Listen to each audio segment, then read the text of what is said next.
അവന് പാലക്കാടേക്കാണ്. അവിടെ അധ്യാപകൻ വിദ്യാർത്ഥിയെ മദ്യം നൽകി പീഡിപ്പിച്ചതിൽ എയ്ഡഡ് സ്കൂളിനെതിരെ ഗുരുതര കണ്ടെത്തലുമായി എഇഒയുടെ റിപ്പോർട്ട്. വിവരം പോലീസിനെ അറിയിക്കുന്നതിൽ സ്കൂളിന് വീഴ്ച പറ്റി. വിവരം അറിഞ്ഞ് 2 ആഴ്ചയ്ക്ക് ശേഷമാണ് സ്കൂൾ പരാതി നൽകിയത്. അധ്യാപകനെ സസ്പെൻഡ് ചെയ്യുകയോ നടപടി സ്വീകരിക്കുകയോ ചെയ്തില്ല. രക്ഷിതാക്കളുടെ നിസ്സഹകരണവും വിഷയത്തിൽ പ്രശ്നമായെന്നും എഇഒ റിപ്പോർട്ടിൽ പറയുന്നു. സാജിദ് അജ്മൽ വിവരങ്ങൾ നൽകും. സാജിദ്, നേരത്തെ തന്നെ സ്കൂളിന് ഗുരുതരമായ വീഴ്ച പറ്റിയെന്നുള്ള ആരോപണങ്ങൾ ഉയർന്നിരുന്നു. എഇഒയുടെ റിപ്പോർട്ട് അത് ശരിവെക്കുന്നതാണ്. സംഭവം നടന്ന് 2 ആഴ്ചക്കാലം എന്തുകൊണ്ട് പോലീസിനെ അറിയിച്ചില്ല, മറ്റ് നടപടികൾ എടുത്തിട്ടില്ല എന്നുള്ള ഒരു ചോദ്യം അവിടെ നിലനിൽക്കുന്നുണ്ട്. എഇഒയുടെ റിപ്പോർട്ടിലെ കണ്ടെത്തൽ എന്തൊക്കെ?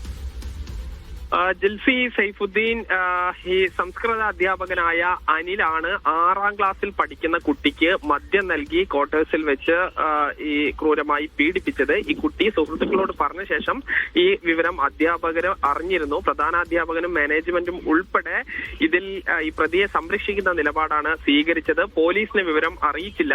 പോലീസിനെ വിവരം അറിയിക്കുക എന്നുള്ളത് പോക്സോ കേസിൽ പ്രാഥമികമായി സ്കൂൾ അധികൃതർ ചെയ്യേണ്ടതായിരുന്നു. അത് ചെയ്യാത്തത് വലിയ വീഴ്ചയാണ്. ഇനി എന്തായാലും ഈ സ്കൂളിനെതിരെ ഈ വിദ്യാഭ്യാസ വകുപ്പിൽ നിന്ന് ഏതെങ്കിലും തരത്തിലുള്ള നടപടികൾ ഉണ്ടാകുമോ എന്നാണ് അറിയേണ്ടത്. പോലീസ് മാനേജ്മെന്റിനെയും അതോടൊപ്പം തന്നെ പ്രധാന അധ്യാപകനെയും ഇന്നലെ മൊഴിയെടുത്തിട്ടുണ്ട്. ഒരുപക്ഷെ അറസ്റ്റ് ഇന്ന് രേഖപ്പെടുത്താനുള്ള കേസെടുക്കാനുള്ള സാധ്യത ഉണ്ട്.